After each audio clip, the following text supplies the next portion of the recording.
कर्डे साहेब वय वर्ष 27 जबरदस्त इतिहास अभ्यासू व्यक्तिमत्व युट्यूबच्या माध्यमातून जगानं त्यांना ऐकलंय. आज प्रथमच ओढे गावामध्ये येत आहेत. मी सर्वांना विनंती करतो की त्यांच्यासाठी एकदा जोरदार टाळ्या होऊन जाऊ द्या.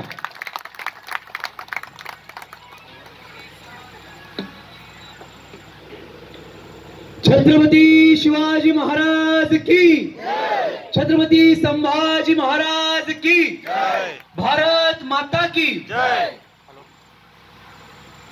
रायगडच्या पायथ्याचा उल्लेख केला तुम्ही. रायगडच्या पायथ्याची आणि रायगडच्या हद्दीत म्हणजे छत्रपती शिवाजी महाराजांच्या घराच्या सावलीतली तुम्ही सगळे मंडळी आहात. आणि या ओळे गावामध्ये मी आलो. व्याख्यान आहे, शिवकथा आहे, सगळं आहे आणि ते होईल. मी ना मगाशी वर आल्यापासून ते बारकं कुठे गेलं, ते कुठे, तिला जरा पाठवा इकडे.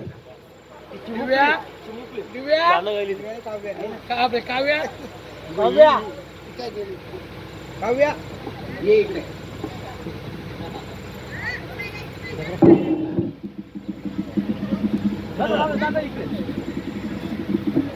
एकदा जोरदार टाळ्या. क्या भाग्याची गोष्ट आहे काव्यासाठी की संपूर्ण जग आणि देश ज्यांना ऐकतोय त्यांच्या शुभ हस्ते, सौरभ साहेबांच्या शुभ हस्ते सन्मान केला जातोय. काव्यासाठी आणि साहेबांसाठी जोरदार टाळ्या. छत्रपती शिवाजी महाराज की जय.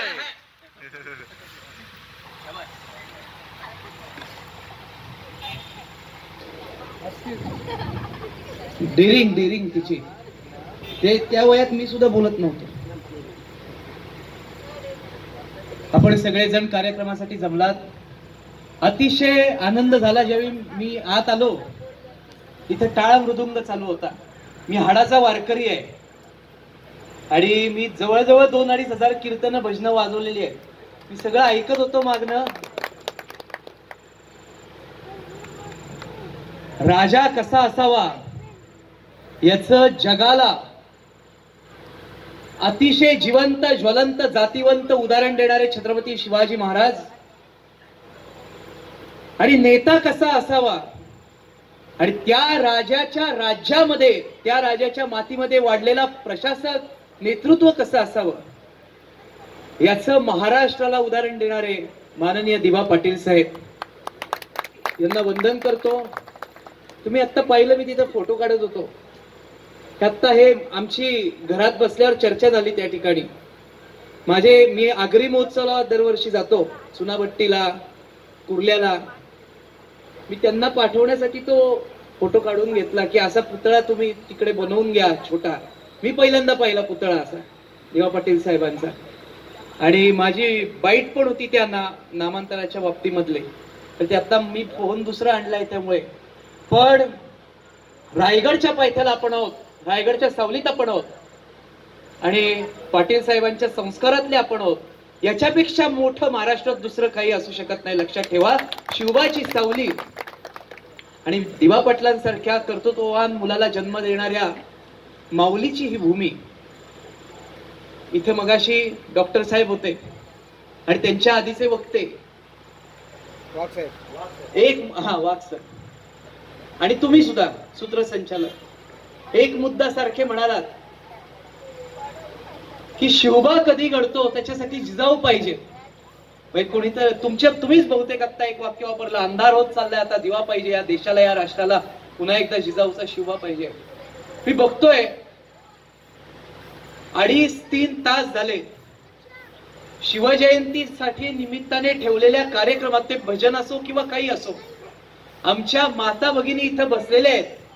आता स्वतःचं घर दार, कुटुंब, आतमधलं जेवण बिवण हे सगळं सोडून एका शिवाजी महाराजांच्या भगव्या झेंड्यासाठी आणि या भगव्या संस्कारासाठी ते आल्याय. जिजाऊंचा अंश कुठे शिल्लक असेल तर तो इथं शिल्लक आहे, लक्षात ठेवा. आणि एकंदरीत सुंदर वातावरण. मी खरंच 7ला आलो होतो. दुसरा कार्यक्रम असता तर मी मागणं किरकिर चालू केली असती, पण भजन होतं. आता भजन म्हणजे आमचा प्राण. मी इथं आलो नाही कारण माझे पुण्यात पोच चालले होते, एक लेख द्यायचा पेपरला, त्याचं चाललं होतं. या परिसराचं भूषण, क्रिकेटचे उत्तम समालोचक तुम्ही आता या ठिकाणी बोललात,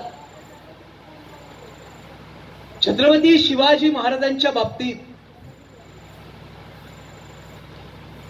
त्यांच्या 36 वर्षांच्या बाबतीत जेवढं सांगावं तेवढं कमी आहे. आता तुम्ही म्हणाल शिवाजी महाराज जगले 50 वर्ष, 19 फेब्रुवारी फाल्गुन वद्य तृतीया 1630 ते 3 एप्रिल हनुमान जयंती 1680. पण ही 36 वर्ष कुठली? तर वयाच्या 14व्या वर्षी छत्रपती शिवाजी महाराजांनी लहान असताना रायरेश्वरच्या पठारावर महादेवाच्या समोर शपथ घेतली आणि 80 साली त्यांनी शेवटचा श्वास घेतला. ही राजकीय कारकिर्दीची 36 वर्ष. आज सकाळी माझी एक मुलाखत चालू होती आणि त्या मुलाखतीमध्ये मी एक वाक्य बोललो. ते वाक्य तुम्हाला सांगतो की शिवाजी महाराज म्हणजे काय. अनंत पैलू आहेत, असंख्य गोष्टी आहेत. पण आजच्या भाषेत 21व्या शतकात जर सांगायचं झालं तर शिवाजी महाराज म्हणजे नेव्हर गिव्ह अप. लक्षात ठेवा, नेव्हर गिव्ह अप. शिवाजी महाराजांनी हे शिकवलंय आपल्याला, नेव्हर गिव्ह अप. आणि एकदा जी कमिटमेंट केलेली आहे ती आयुष्यभर पाळायची.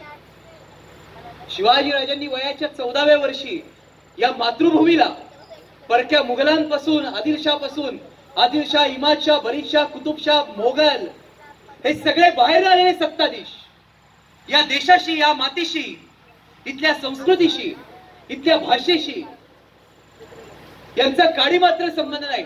त्या दूर पलीकडे खैबर खिंडीच्या पलीकडच्या वाळवंटात इकडे आलेले आहेत आणि तिकडून इथे आलेला असताना ही भूमी जिंकून घेतली. तुमच्या माझ्या पूर्वजांवर अन्याय केला, अत्याचार केला. ते भयंकर अन्याय, अत्याचार आहेत. तुम्हाला प्रत्येकाला अभ्यास आहे त्या इतिहासाच्या गोष्टींचा. आणि एक नाही, दोन नाही, 1000 वर्ष राज्य करत होते इथं. उत्तरेमध्ये मोगल, आपल्या इथं मध्यभागी निजामशाही, थोडी खाली दक्षिणेमध्ये आदिलशाही, त्याच्यापेक्षा थोडं खाली सरकला की कुतुबशाही. आणि हे कमी पडले की काय, घरातल्या लाकडाला जशी वाळवी लागते ना, वाळवी, बरोबर वाळवीच असते ना, या भागात वाळवीच म्हणतात. त्या वाळवी सारखी कीड, लाकूड दिसतं पण ते असत नाही, ते पोखरलेलं असतं. आणि मग आपण पकडायला गेलो का भुसा हातात येतो त्याचा. या देशाला वाळवी लागावी तसे इंग्रज लागलेले होते, पोर्तुगीज लागलेले होते, फ्रेंच होते, अरब होते, सिद्धी होते, वलंदेज होते. आणि देश पूर्ण पोखरून काढला होता. हा जो सागर किनारा, समुद्र कुठल्या बाजूला आहे? याच बाजूला ना. या समुद्र मार्गे आले आणि समुद्र मार्गे 7 समुद्र ओलांडून येऊन इथं थांबले आणि व्यापाराच्या निमित्तानं आलेले पसरले. दुष्काळात 13वा महिना म्हणतो ना आपल्याकडे, तशी अवस्था झाली. हे आदिलशाह, निजामशाह, मोगल कमी पडले का काय? हे येऊन चिकटले आणि 1000 वर्ष तुमचा माझा देश, तुमची माझी भारत माता अक्षरशः या परक्या सत्तांच्या, परक्या सुलतानांच्या लाथा खाऊन रडतीये. आणि अशा वेळी शिवजन्माचं महत्व काय आहे की एका जिजाऊ मासाहेबाच्या पोटी एक बाळ जन्माला आलं, एवढंच महत्व आहे का? नाही. मासाहेब जिजाऊंना 6 मुलं झाली होती. किती? 6.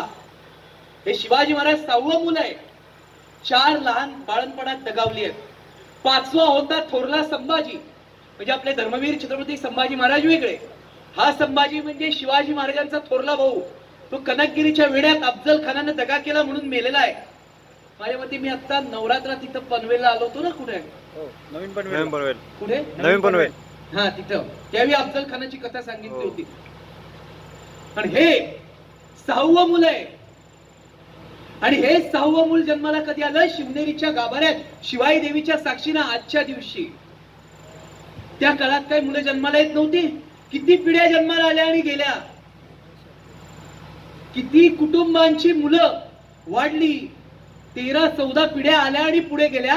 पण आजच्या दिवशी जे मूल जन्माला आलं त्याला महत्व काय? कारण आज जन्मलेल्या मुलाने उगवत्या सूर्याच्या साक्षीनं जो त्या ठिकाणी नवा आयुष्याचा प्रवास चालू केला. तुम्हाला एक गोष्ट सांगतो, हे काही मी खोटं सांगत नाही, तुम्ही रोज बघा. उगवत्या सूर्याचा रंग असतो भगवा, आणि मावळत्या सूर्याचा रंग सुद्धा भगवाच असतो. ज्यावेळी सूर्य उगवतो त्यावेळी संपूर्ण आकाश भगव झालेलं असतं. ज्यावेळी सूर्य मावळतो त्यावेळी संबंध भोवताल हा केशरी रंगाने पसरलेला असतो. या आज जन्माला आलेल्या मुलाने उगवत्या सूर्याच्या साक्षीनं आयुष्याला सुरुवात केली आणि पुढच्या काही वर्षात भारत भूमीवर पसरलेला अंधकार भगव्या झेंड्याच्या साक्षीनं नष्ट करून टाकला आणि स्वतःच हिंदवी स्वराज्य निर्माण केलं. ते महत्व आजच्या जन्माचं आहे, लक्षात ठेवा. जसा किती जण आहेत, किती राजे आहेत या देशामध्ये. मी इतिहासाचा अभ्यासक आहे, मी इतिहास संशोधक आहे. मी जर इथं आता यादी काढायला घेतली तर 500-600 राजांची यादी अशीच देईल, पण त्यांना काही अर्थ नाही. मोगल बादशाहांच्या पुढे जाऊन झुकून मुद्रा करणारे हे कोण राजे आहेत? पण हा आमचा एकमेव राजा आहे की आपण जशी रामनवमी करतो, बरोबर ना, रामाच्या जन्माचा उत्सव करतो की नाही? कृष्ण जन्म करतो, गणेश जयंती करतो, श्रीकृष्ण जन्म करतो. देवांचा जसा जन्म होतो तसा हा आमच्या शिवाजी राजाच्या जन्माचा उत्सव होतो. म्हणून याला महत्व आहे. मी तर कायम सांगतो 33 कोटी देव देवाऱ्यात ज्याच्यामुळे तो हा एकमेव शिवाजी राजा आहे, लक्षात ठेवा.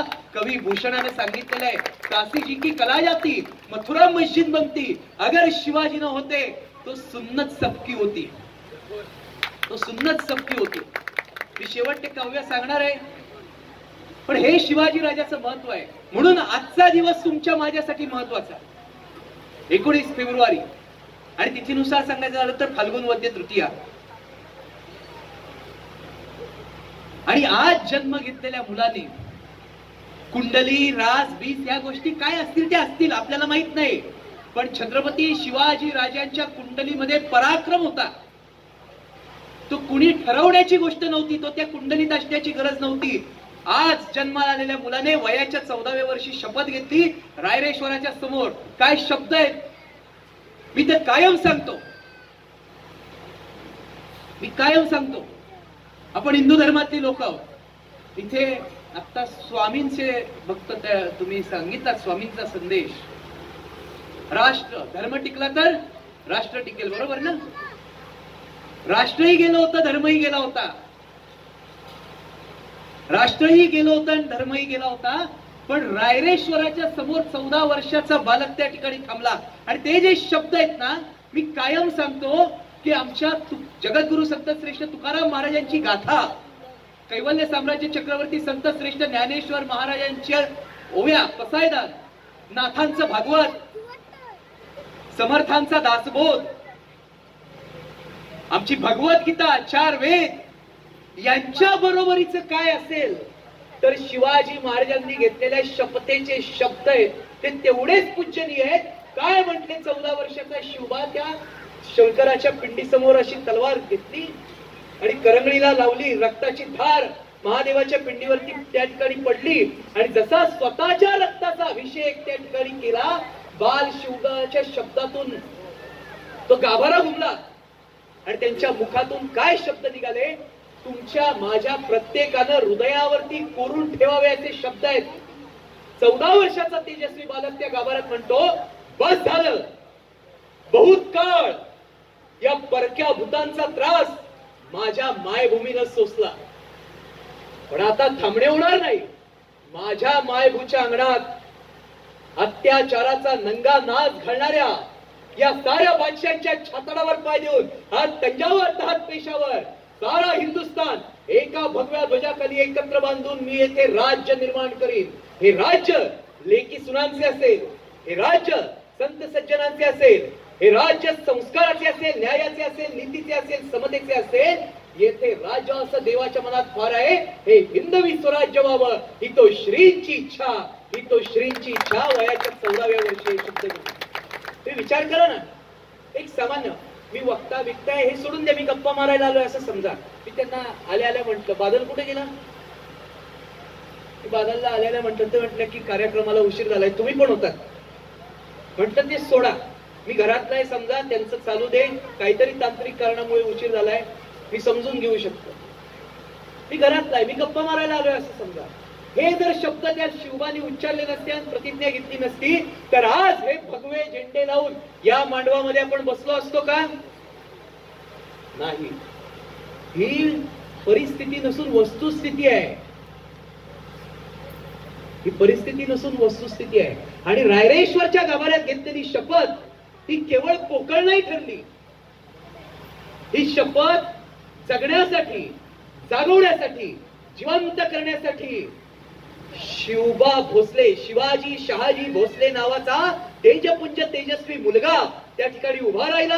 तरुण वयात त्याने बादशाह विरुद्ध बंड पुकारलं आणि या मायभूमीच्या रक्षणासाठी आऊसाहेब जिजाऊंच्या आशीर्वादानं, शहाजी राजांच्या पुण्याईनं, साधू संतांच्या वचनांनी तगमगून उठलेल्या त्या तेजस्वी मुलानं हिंदवी स्वराज्याची पहिली मुहूर्तमेढ तोरणा किल्ल्यावर रोवली. तुम्हाला सगळ्यांना माहिती आहे इतिहास. बघता बघता इतिहास घडला. तोरणा, राजगड, सिंहगड, लोहगड, विसापूर, तुंगगड, तिकोणा, पुरंदर, वज्रगड, कोंढाणा एकेका किल्ल्यावर चित्त्यासारख्या झेपा पडल्या आणि शिवछत्रपतींच्या हातात असलेला साधू संतांचा, आम्हा वारकऱ्यांचा हा भगवा झेंडा पुन्हा एकदा हर हर हर हर महादेव हा घोष नवी दुमदुमला रे. भर भर भर भर वीर मराठा रणांगणावर शिरला रे. थर थर थर थर थर थर शत्रू भीतीने थरथरला रे. सप सप सप सप वार दयाला तलवारीचा बसला रे. आणि फड फड फड फड भगवा झेंडा आसमानाला भिडला रे. आसमानाला भिडला रे. हिंदवी स्वराज्याची निर्मिती करून दाखवली. फार अवघड होतं. म्हणून मी तुम्हाला म्हटलं ना की शिवाजी महाराजांनी कमिटमेंट दिली होती. कुणाला दिलेली? या मातीला दिली होती, मातृभूमीला दिली होती. आणि ती कमिटमेंट आयुष्यभर शेवटपर्यंत पाळलेली आहे की मी तुला मुक्त करीन, मी माझं स्वराज्य निर्माण करीन. बरं, हे जे स्वराज्य निर्माण झालं त्याच्यावर काही संकट आली नाहीत? आसमानाला एवढी संकट आली, रोज आली. छातीचे हृदयाचे ठोके थड थड थड थड वाजतात ना, तसं क्षणाला नवीन नवीन संकट येत होतं. मी तर कायम सांगतो, हे बघा, मी कोकणातला आहे. जरी पुण्यात राहत असलो तरी माझी नाळ कोकणाशी आहे आणि रायगडच्या पायथ्याशी आहे. आम्ही निजामपूरचे उत्कर्डे पलीकडचे. तेव्हा मी कायम सांगतो आणि अभिमानाने सांगतो की या महाराष्ट्र मुलखामध्ये संस्कृती, भाषा कुणी टिकवली असेल तर ती या लाल मातीने टिकवलेली आहे. कारण इथं केवळ आदिलशाह निजामशाह नाही, इंग्रज, डच, पोर्तुगीज, फ्रेंच, अरब, सिद्धी सुद्धा समुद्रमार्गी येत होते. या सगळ्यांचा मारा सहन करून सुद्धा आमची भगवी पताका, मंदिरातला टाळ मृदुंगाचा घोष आणि देवघरातील प्रार्थना टिकली. आणि टिकली ती फक्त कोकणी माणसामुळे आणि या लाल मातीमुळे टिकलेली आहे. लक्षात ठेवा, हे मी कायम सांगतो. आणि म्हणून मी तुम्हाला सांगतोय ना की ह्या कोकणावर तर प्रचंड आक्रमण आली. दिवसा गणित नवी नवी आक्रमण शिवबा राजा झेलत होता. स्वराज्य निर्माण झालेलं होतं, ते वाढवायचं होतं, ते टिकवायचं होतं. आज आत्ताच्या परिस्थितीमध्ये ते कोरोना नावाचा रोग आला. 2 वर्ष काही साजरं करता आलं नाही. मला आल्या आमच्या बऱ्याच मित्रांनी विचारलं, हंबीरराव सिनेमा कधी येतोय? सरसेनापती हंबीरराव, ज्याची चर्चा पूर्ण महाराष्ट्रामध्ये. काल पावनखिंड आलाय. हंबीरराव येईल. हंबीरराव आम्ही लिहिलेला आहे आणि तो येईल. मराठी सिनेमा सृष्टीतला सगळ्यात मोठा सिनेमा. पण ह्याच्या पुढे जाऊन तुम्हाला एक सांगतो, तो व्याख्यानाचा विषय नाही, पण ती छत्रपतींच्या साक्षीनं मी तुम्हाला दिलेली कमिटमेंट आहे. एवढं लक्षात ठेवा. मी आता एक चित्रपट करतोय एका कंपनीचा. तो हिंदी आहे, बॉलिवूडचा आहे आणि तो ऐतिहासिकच आहे. पण तो लिहिताना मी मुद्दाम आपल्या समुद्र मार्गे आलेले शत्रू आणि त्यांच्या विरुद्ध दिवस रात्र एक करून पाण्यावरती लढलेला आपला आगरी समाज, आपला कोळी समाज, आपला भंडारी समाज, या सगळ्यांना न्याय मिळेल अशा पद्धतीनं मायनाक भंडारी, कान्होजी आंग्रे हे सगळे नरवीर त्याच्यामध्ये लिहिलेले आहेत. लक्षात ठेवा. आणि हे जर खोटं ठरलं तर मला पुन्हा महाराष्ट्रात बोलवू नका कुठेही. मी आज तुम्हाला शब्द दिलाय, कारण मी ते करून आलोय. स्क्रिप्ट माझ्या मोबाईल मध्ये आहे. कारण आपले नरवीर आले पाहिजेत पुढं, ही माझी कायम तळमळ आहे. कायम तळमळ आहे. हा समुद्र किनारा जर सुरक्षित राहिला नसता तर शत्रू सातत्याने येत राहिले असते. आज आपण शिवाजी महाराजांना मानतो. मी शिवाजी महाराजांच्या आयुष्यातला एक प्रसंग सांगणार आहे तुम्हाला. मला वाटतं भजन चालू असताना ते संगीत भजन चालू असताना शाहिस्तेखानाविषयी काहीतरी चाललेलं होतं इथे. तर मी सांगितलं तो प्रसंग, पण आपल्यामध्ये रक्त कुणाचं खेळतंय? आपण कोण आहोत? आपले पूर्वज कोण होते? आपण कोणाचे वंशज आहोत? तुमचे माझे बापजादे कसे लढलेत हे जगासमोर येण्यासारखं गरजेचं आहे. म्हणून मी म्हणतो की शिवाजी महाराजांनी स्वराज्य निर्माण केलं, त्याच्यात एक सगळ्यात महत्वाची जी गोष्ट निर्माण केली ना ती म्हणजे आरमार. बरोबर आहे? आरमार निर्माण केलं. आरमार सांभाळायला कोण होतं? आपले बापजादे होते, आपले पूर्वज होते. हो की नाही? मी खोटं बोलतोय? आगरी बांधव होते, कोळी बांधव होते, भंडारी बांधव होते, बरोबर ना? मी सरदारांची नावं सांगितली आता मगाशी. शिवाजी महाराजांनी हे जे काही आरमार निर्माण केलं ना, याचं भारत देशामध्ये योगदान काय आहे माहिती आहे तुम्हाला? याचं मूल्य किती आहे, याची किंमत किती आहे? शिवाजी महाराजांनी निर्माण केलेल्या आरमाराची किंमत काय आहे माहिती आहे? सौरभ कर्डेला तुम्ही पैसे देऊन बोलवलं, तो व्याख्यान करतो आणि निघून जातो, बरोबर? एखादा माणूस बोलवला, तो गाणं गातो, निघून जातो, त्याची फी त्याला जाते, बरोबर आहे की नाही? त्याला म्हणतात ज्याची त्याची ठरलेली किंमत. शिवाजी महाराजांचा इतिहास अमूल्य आहे. शिवाजी महाराजांनी या देशासाठी जे आरमार निर्माण केलं त्याची किंमत आज तागायत काय माहितीये? मी नाही सांगत. माझा कार्यक्रम संपला की इथं नेट आहे प्रत्येकाच्या मोबाईल मध्ये, बरोबर? इथं प्रत्येक जण व्हॉट्सअप वापरतो, गुगल वापरतो, युट्यूब वापरतो, फेसबुक वापरतो, इंस्टाग्राम वापरतो. तो मोबाईल उघडायचा आणि त्याच्या गुगल वरती काय शब्द टाकायचे? Father of Indian navy. काय टाकायचं? Father of Indian navy. तुम्हाला गुगल कडनं उत्तर मिळतं छत्रपती शिवाजी राजे भोसले. भारतीय आरमाराचा, भारतीय नौदलचा जनक बाप म्हणजे छत्रपती शिवाजी राजे. आणि हे कुणाच्या जीवावर, कुणाच्या सामर्थ्यावर शिवाजी राजांनी हे पाऊल टाकलं? तर आपल्या पूर्वजांच्या.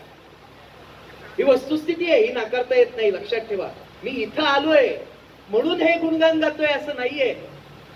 हे माझे बांधव, आमचे धारकरी असतील, आमचे मित्र असतील, हे सगळे दुर्ग संवर्धन करणारी आमची मित्रमंडळी, त्यांना विचारा, युट्यूबला माझी व्याख्यान आहे. मी असंख्य ठिकाणी हे बोलतो. मी या सुवासने, मी तुकाराम महाराजांना माझा बाप मानतो. ज्या ठिकाणी जाईल तिथं कौतुक करणारा मी माणूस नाहीये. जे आहे ते आहे, ते आहे ते सांगतो. आणि हे आरमार निर्माण करताना छत्रपती शिवाजी महाराजांनी एक विचार केला की आपल्याकडे पूर्वी नौका होत्या, आता आरमार निर्माण करायचं. आरमार म्हणजे केवळ सैन्य नव्हे, लढाऊ युद्ध नौका लागणार. ज्या युद्ध नौकांमध्ये तोफा पाहिजे, दारुगोळा साठवला गेला पाहिजे, ज्या युद्ध नौका वेगाने जायला पाहिजे, त्यानुसार त्यांच्या शिडांची रचना पाहिजे. आता सारख्या मोटारी त्याच्यात नव्हत्या त्यावेळी. त्यामुळे त्यावेळेचं जे नौदल शास्त्र होतं त्यानुसार छत्रपती शिवाजी महाराजांनी ठरवलं की आता आपण तशा युद्ध नौका बांधून ठेवायच्या. आता काय करायचं? तर 7 समुद्र ओलांडून आलेले पोर्तुगीज हे युद्ध नौका बांधण्यामध्ये तरबेज होते. महाराजांनी पोर्तुगीजांचे 2 अधिकारी बोलवले. का? आपल्या माणसांवर विश्वास नव्हता का? होता. गंमत आहे का? तुम्हाला मी आता शब्द देतो, मी शब्द देतो. हा प्रसंग ऐकल्यानंतर ज्यावेळी मी इथून निघून जाईन ना, रात्रभर तुम्हाला हा प्रसंग आठवेल. महाराजांनी पोर्तुगीजांचे 2 अधिकारी, तुम्ही तज्ञ आहात, तुम्हाला इतिहास माहित आहे, शिवव्याख्याते. नाव काय सर आपलं? पाटील. पाटील ना? तुमचा आमचा एक गुण सारखा आहे, आपण क्रिकेटचे प्रचंड प्रेमी आहोत, लक्षात ठेवा. क्रिकेट आवडतं.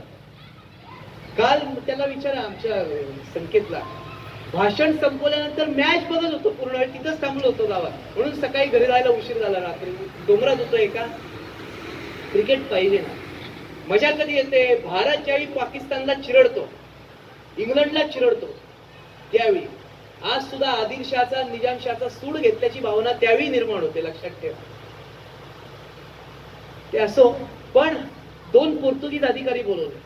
मी क्रिकेटवर 2 तास बोलू शकतो नंतर. ते 2 पोर्तुगीज अधिकारी, या आपल्या इथे कल्याण आहे ना, कल्याण कुठल्या बाजूला? इकडे. त्या कल्याण जवळ दुर्गाडी आहे बघा, दुर्गाडीचा किल्ला आहे. त्या दुर्गाडीच्या इथं आरमाराची निर्मिती करण्यासाठी सुरुवात केलेली होती. तिथं 2 पोर्तुगीज अधिकारी बोलवले. इथं बसलेल्या प्रत्येकाला अभिमान वाटेल अशी गंमत आहे आरमार निर्मितीची. आणि हे कुठेही सर्च करा, काढून बघा, यातला एक शब्द खोटा निघाला तर बघा. शिवाजी महाराजांनी 2 पोर्तुगीज अधिकाऱ्यांना काही पैसे दिले आणि सांगितलं की मला लढाऊ युद्धनौका बांधून द्या. त्यांच्या हाताखाली काही कारागीर ठेवले, काही माणसं ठेवली. ती माणसं कोण होती? ती माणसं तुमचे आमचे पूर्वज होते, जे या दर्यावरती फिरायचे, ज्यांची दर्यावर हुकमत होती, ज्यांची जहाजांवर हुकमत होती, व्यापारी होते, मासेमारी वगैरे, हे सगळं पाण्यावरची सगळी लोक जी होती त्यातले काही निवडक लोक तिथे ठेवले. आणि शिवाजी महाराजांच्या आरमार निर्मितीमध्ये जहाजांची बांधणी चालू झाली. काय झालं? हा सगळा प्रकार गोव्याच्या पोर्तुगीजांना कळाला. गोवा ही पोर्तुगीजांची राजधानी. 1507 साली त्यांनी राजधानी त्या ठिकाणी केलेली होती आणि त्यांची फाटली. ते घाबरले. आता माझ्यावर काही बंधन आहेत शिवजयंतीच्या निमित्तानं, म्हणून मी माझ्या नेहमीच्या स्टाईलमध्ये बोलत नाहीये, पण मधनं येईल एखादा शब्द. तर त्या पोर्तुगीज तिथं घाबरले आणि त्यांच्या पोर्तुगीज जो व्हाईसरॉय होता, त्या व्हाईसरॉयनी स्वतःच्या देशात हे कळवलं, स्वतःच्या गव्हर्नरला कळवलं की आपली 2 माणसं शिवाजीने नेलेली आहेत आणि तो तिथं आरमार बांधतोय, तो तिथे युद्धनौका बांधतोय. तातडीने त्याला गव्हर्नर कडनं ऑर्डर आली की जी 2 माणसं शिवाजीकडे जाऊन युद्धनौका बांधतायत त्यांच्यावर देशद्रोहाचा खटला भरा. आणि का भरा? तर पोर्तुगीजांचा गव्हर्नर असं म्हणतो, शिवाजी आता डोंगरांमध्ये पसरलाय, तर त्याने 2 सप्तांना पराभूत केलंय. जर तो पाण्यावर आला तर तुमचं माझं समुद्रात फिरणं बंद होईल, एवढी त्याची ताकद आहे. हे तो पोर्तुगीजांचा गव्हर्नर म्हटलेला आहे. आणि मग काय झालं? भयंकर अवघड प्रसंग. ती ऑर्डर आल्यानंतर तो गोव्याचा पोर्तुगीजांनी ती पाठवली. ते जे 2 होते ना अधिकारी, जे इथं नावा बनवत होते, युद्धनौका बनवत होते, युद्धनौका पण आपल्याकडे भरपूर होत्या. गलबत होतं, गुराब होतं, पाल होतं, संगमिरी होती. विचार आपण केलेली आहेत ही नावं, आपण केलेलं आहे हे प्रॉडक्ट. आजच्या भाषेत सांगायचं झालं तर आरमार एक प्रोजेक्ट आहे, या देशाला माहित नसलेला प्रोजेक्ट आहे. कारण शिवाजी महाराजांच्या आधी कधी लढाऊ आरमार आपण उभारलेला नाही. आपल्याकडे मोठी जहाज होती ती मक्का मदिनेला जाणाऱ्या हजच्या यात्रेकरूंची होती आणि आपल्या सगळ्या मासेमार बांधवांची त्या ठिकाणी ज्या नावा होत्या त्या. पण आरमार हा नवीन प्रोजेक्ट आहे आणि त्यातनं आलेलं हे प्रॉडक्ट आहे. संगमिरी, गुराब, गलबत, पाल आपण केलंय. हे या राजांनी केलेलं आहे. हे तुमच्या माझ्या पूर्वजांनी, बापजाद्यांनी केलंय. काय झालं? ती ऑर्डर हातात पडल्यावर रात्रीत ते 2 जण गायब झाले, निघून गेले.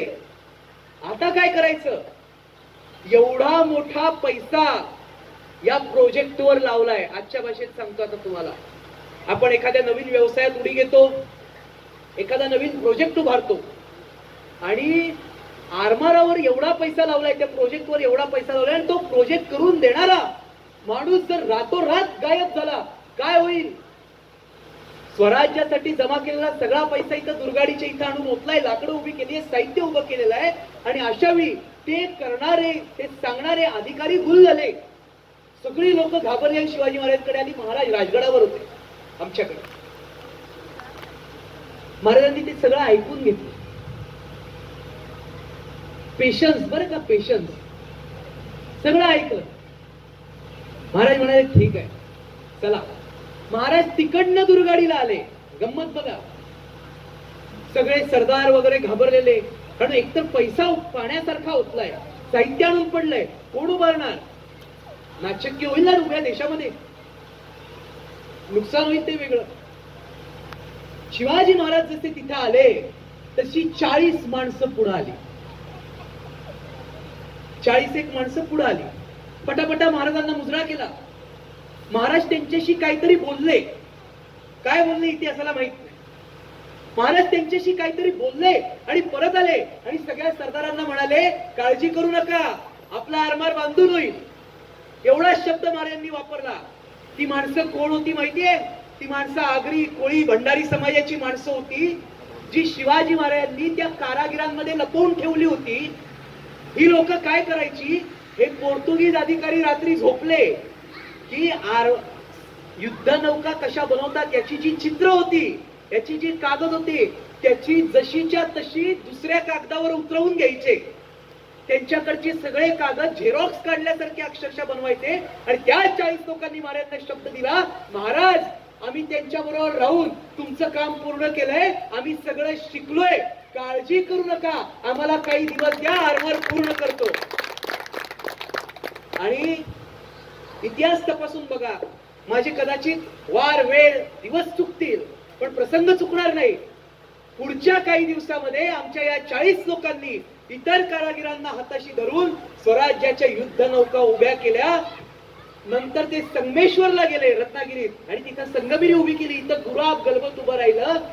एक नवा प्रोजेक्ट ज्याच्या हातात दिलाय तो माणूस सोडून गेल्यावर सुद्धा तुमच्या माझ्या बापजाद्यांनी छत्रपती शिवाजी महाराजांना दगा न देता छत्रपती शिवाजी महाराजांनी सोपवलेलं काम प्राणाची बाजी लावून उभं केलं, आरमार उभं राहिलं. ह्याला ते कष्ट म्हणतात, याला म्हणतात निष्ठा जी आपल्याकडे होती.